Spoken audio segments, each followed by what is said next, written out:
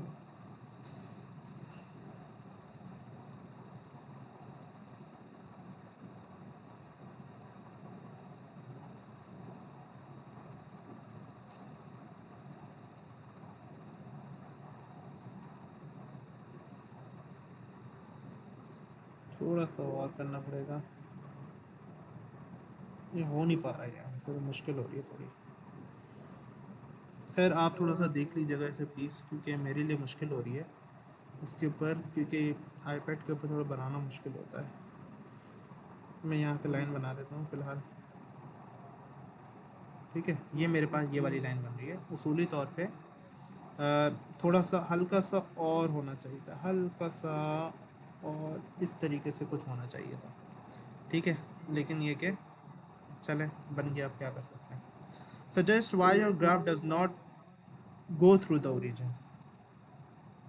अब ओरिजिन से क्यों नहीं जा रहा भाई डी में, हमें ये बताना है हमने, ठीक है। तो ज़ाहिर है ओरिजिन से नहीं जा रहा, तो इस बात की इंडिकेशन है ये हमारा ग्राफ है, ठीक है। उसूली तौर पे ये होना चाहिए था कि जब डिस्टेंस ज़ीरो हो यहाँ पे, तो आपका ये ओरिजिन से जाना चाहिए था, लेकिन ओरिजिन से नहीं जा रहा। तो क्या रीज़न हो सकता है? पर्टिकुलर रीज़न ये हो सकता है कि मिसाल के तौर पे प्रेशर ऑफ कोर्स आपका ज़ीरो नहीं होगा, या फिर ज़ीरो एरर वगैरह आ गया होगा। प्रेशर ज़ीरो नहीं है, देखो यहाँ पे प्रेशर ज़ीरो नहीं है जब डिस्टेंस आपका ज़ीरो है, तो या फिर कोई ज़ीरो एरर वगैरह आ गया होगा, या फिर कुछ सिमिलर वजह हो सकती है। ज़ीरो एरर वाली बात तो सेंस बनाती है इसमें कि जब कभी भी ओरिजिन से नहीं जाए तो ज़ीरो एरर जिंदाबाद, ठीक है। ज़ीरो एरर बोल सकते हैं। और क्या रीज़न हो सकता है? फ़िलहाल तो ज़ीरो एरर वाला बात ज़्यादा समझ में आ रही है मुझे, तो हम यहाँ पे लिख देते हैं कि there might be a zero error, या देयर माइट नहीं बोलेंगे, there is a zero, there is a zero error, zero error, बस इतना लिख देंगे। ज़्यादा कोई एक्सप्लेन करने की ज़रूरत नहीं, क्योंकि उसने सिर्फ सजेस्ट बोला है, एक्सप्लेन नहीं बोला। Describe the relationship between D and P. यहाँ पे डायरेक्ट रिलेशन नहीं है, यहाँ पे हम बोलेंगे इसे लीनियर रिलेशन। याद है ना, कल ही डिस्कस किया था हमने, ये लीनियर रिलेशनशिप है। और कोई बंदा ये लिखे if D increases P also increases, that is also okay. Direct relation ना लिखते ना खुदा का वास्ते। डायरेक्ट रिलेशन जो होगा वो तब होता है जब ग्राफ जो है आपको ओरिजिन से पास करता है। जब ग्राफ ओरिजिन से पास करे तब आप डायरेक्ट रिलेशन लिख सकते हो, अदरवाइज नहीं। Use your graph to find out the value of p when d equals to 15 centimetre. अच्छा, डी इक्वल्स टू 15 सेंटीमीटर के ऊपर हमने बनाना है। डी इक्वल्स टू 15 ये रहा। यहाँ पे भी एहतियातन मैं काम कर लेता हूँ कि प्लॉट कर लेता हूँ। प्लॉटिंग किस तरह करूँगा, वो इस तरह से करूँगा डॉटेड लाइन के ज़रिए से। ये मेरे पास डी इक्वल्स टू 15 सेंटीमीटर आ गया, और डी इक्वल्स टू 15 सेंटीमीटर पे जो वैल्यू आ रही है मेरे पास, that is around 19.8 centimetre something आ रही है। तो मैं अराउंड यहाँ लिख देता हूँ 19.8 सेंटीमीटर। मेरा ग्राफ हल्का सा डिफरेंट है, तो हो सकता है रीडिंग आगे पीछे हो गई हो, लेकिन अगर मेरा आगे पीछे हो भी गया तो कोई प्रॉब्लम नहीं है, दैट्स ओके।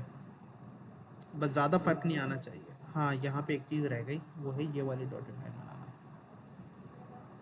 ये अब ठीक है, ये वाली। अच्छा, जब कभी भी पॉइंट वगैरह पूछे ना, इस तरह की डॉटेड लाइन लाजमी दिखा देगा। और एक बात प्लीज़ ज़रा ख्याल करना, ग्राफ को खुदा का वास्ते पेन से ना बना देना। ये कभी गलती भी नहीं करना इस तरह की।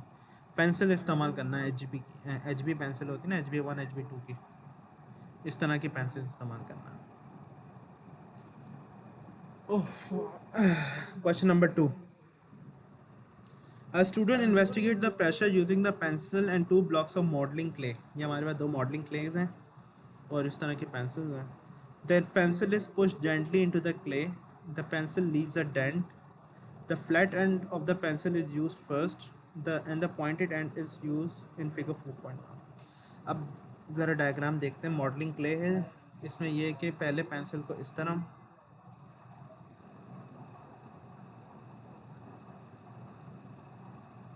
अच्छा आवाज़ आ रही है क्लियरली?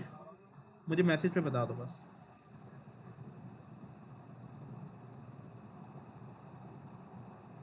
आवाज़ क्लियर है? अल्लाह के बंदो जवाब दे दो। डन, जज़ाकल्लाह। अच्छा, अब यहाँ पे जो है ना हमारे पास दो मॉडलिंग प्लेयर्स हैं, एक ये वाला है और एक ये वाला। इसमें ये है कि अब इसको पुश करेंगे और इसको भी पुश करना है हमने, ठीक है। अच्छा, ज़ाहिर है जब इसको पुश करोगे तो इस पर जो डेंट पड़ेगा वो इस तरह का पड़ेगा, और इसको पुश करोगे तो इस पर जो डेंट पड़ेगा वो इस तरह का पड़ेगा।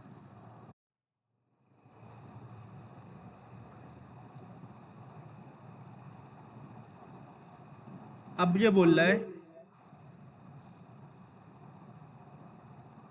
Describe a simple method for pushing the pencil gently into the clay with the same force each time. You may use a diagram in your answer. अब यार सेम फोर्स लगनी चाहिए दोनों पे, इस विस को किस तरह इंश्योर करेंगे ये बताना है हमने। इसके कई सारे तरीके हो सकते हैं, जैसे मिसाल के तौर पे एक तरीका ये हो सकता है कि आप दोनों के ऊपर कोई इक्वल अमाउंट हो, जैसे 5 ग्राम का मास इसके ऊपर रख दिया और 5 ग्राम का मास इसके ऊपर रख दिया, तो दोनों के ऊपर फोर्स फिर इक्वल लगेगी। एक तो ये तरीका हो सकता है। एक तरीका ये हो सकता है कि दोनों को ना इक्वल हाइट से ड्रॉप किया जाए, यानी ये वाली जो पेंसिल है इस एक सिंपल हाइट लगा दें, जैसे 5 सेंटीमीटर की हाइट लगा ली, रूलर से मेजर कर ली, और फिर दोनों को ना इक्वल हाइट से ड्रॉप करें हमेशा। तो इससे दोनों जो फोर्स लगाएंगे नीचे जाके वो इक्वल फोर्स लगाएंगे। तो इन दोनों बातों में से आप कोई भी लिख सकते हो, ये दोनों एक्सेप्टेबल है। 2 मार्क्स का एक क्वेश्चन है, ज़्यादा कोई लंबा क्वेश्चन नहीं है, तो इसलिए सिंपल करके चीज़ें रखनी है। मैं पर्सनली जो है वो ये बात लिखूँगा कि भाई आप सिंपल जो है हाइट वाली बात लिखना ज़्यादा पसंद करूँगा, कि जैसे मिसाल के तौर पे मैं यहाँ पे एक स्केल बना देता हूँ, क्योंकि उसने बोला डायग्राम भी बनानी है आपने, तो एक स्केल बना दिया मैंने। नीचे एक बेंच बना देता हूँ दूसरे कलर से, ठीक है। और यहाँ पे मेरे पास 2 मॉडलिंग क्लेयर्स आ जाएंगे, modelling clay number 1, modelling clay number 2, ठीक है। और मैं बोलूँगा कि ये इक्वल हाइट है, और पेंसिल को मैं यहाँ पे इस तरह से बना देता हूँ। एक मैं इस तरह की पेंसिल बना देता हूँ, और एक मैं ज़्यादा लंबी पेंसिल हो गई, इस तरह की पेंसिल बना देता हूँ, और दोनों के ऊपर इस तरह की फोर्स एफ दिखा देता हूँ। थोड़ा सा लेबलिंग भी करूँगा ऑफ कोर्स। ये रूलर हो जाएगा, ये क्ले हो जाएगा, ये बेंच है। भाई लेबलिंग लाजमी करना प्लीज़। क्ले, ठीक है, इक्वल हाइट। तो मैं यहाँ पे ये लिख देता हूँ, equal force can be ensured by dropping pencil from equal heights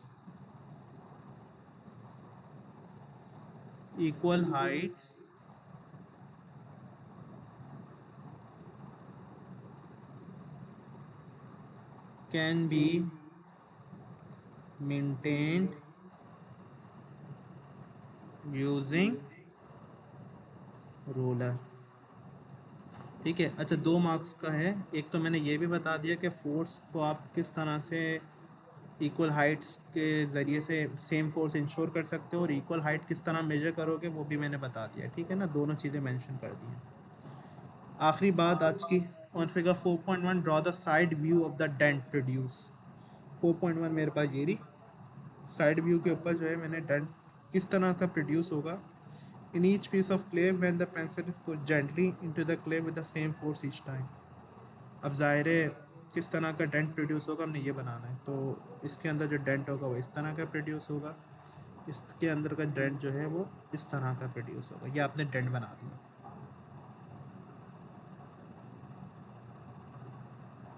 shape of dent बताना था आपने, ठीक है। मैंने कोशिश की है कि इक्वल थोड़ा रखूँ इसे, ठीक है ना। और एक चीज़ का थोड़ा सा ये ख्याल करना है, क्योंकि ज़ाहिर है एक चीज़ जो इम्पोर्टेंट वो ये है कि जो हमारा पॉइंटेड डेंट होगा ना वो थोड़ा सा गहरा होगा। इस वजह से गहरा होगा क्योंकि प्रेशर उस पर ज़्यादा लगेगा ना यार, तो गहरा होना चाहिए उसे। और जबकि जो ये स्क्वायर वाला डेंट है वो ज़्यादा अंदर नहीं जाएगा, क्योंकि उसके ऊपर प्रेशर कम लग रहा होगा, पॉइंटेड वाला थोड़ा गहरा बन जाएगा। ठीक है, कितने मार्क्स का है ये? 1 मार्क का है ना, बस ठीक है। तो भाई आज के लिए इतना ही काफ़ी था, और अगर कोई क्वेश्चंस वगैरह हैं तो आप पूछ सकते हैं।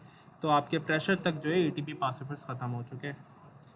कोई क्वेश्चंस अगर हैं तो पूछ सकते हैं, otherwise you can leave. Thank you so much. अल्लाह हाफिज़। अच्छा, रिकॉर्डिंग